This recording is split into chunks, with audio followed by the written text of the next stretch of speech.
For right-handers, the dreaded 10 pin. The pin you're most likely to leave if you're bowling. But there are a whole lots of different 10 pins, and there are different causes, and there are different effects. Okay. The first one we're going to look at is the flat 10. And the flat 10 usually comes when the ball enters the pocket late. Comes in a little later. Instead of being dead flush in the pocket, it's a lighter pocket hit. Remember, bowling balls skid and hook and roll. Now, you're going to get more flat 10s and solid 10s, and the difference there is just a subtle amount with your feet, okay? But you're going to get them mostly with players that track further away from the thumb and fingers because they have more axis tilt. Tilt delays the break point. So if you got a little carry down going on in the track, and as you're bowling and you're striking and all of a sudden you're starting to leave weak 10s or solid 10s, ball's probably pushing a little further down the lane before it hooks. So that's going to happen more with the lower track players, guys with higher amounts of tilt. You're going to get the 10 pin. Depends on whether it goes through here or there. So I always tell my students, watch the ball go off the back of the deck. It'll tell you what's going on. Okay? So, half 10s, weak 10s, solid 10s, probably a half an inch difference there going off the back of the deck. One of the greatest tricks that I know, if you're all of a sudden starting to leave 10 pins, is to look closer to the foul line.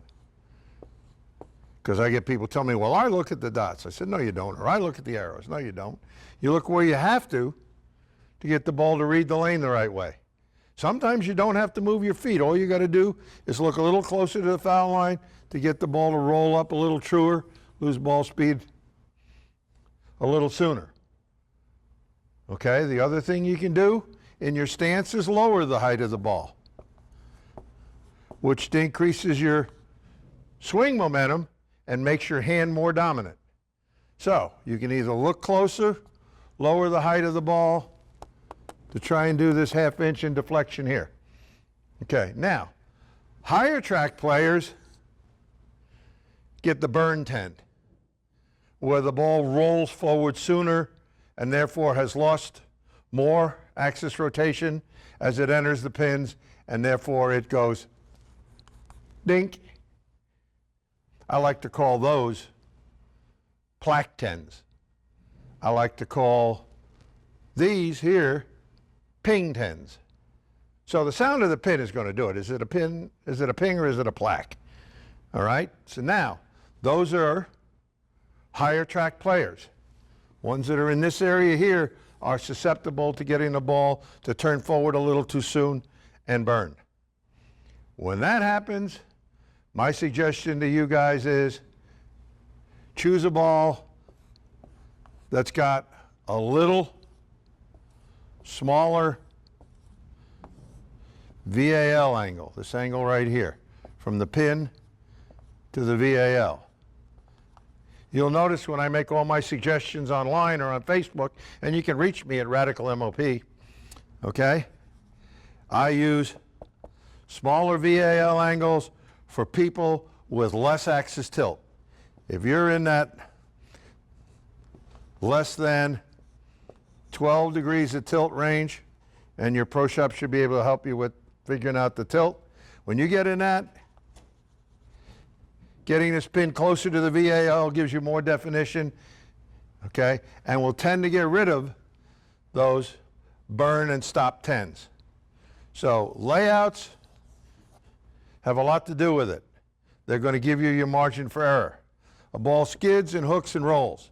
And for a bowling ball to strike, it has to slow down. But it has to have some rotation and tilt left when it slows down. So, lower track players, either weak 10s or solid 10s. Higher track players, more of the burn 10, but the higher track player using a layout with a pin closer to the VAL will definitely help compensate for that ugly plaque 10 pin that we're talking about. Okay? And the other thing that happens today, because of the amount of oil that proprietors are using in the front of the lane, and they have to keep the ball on line,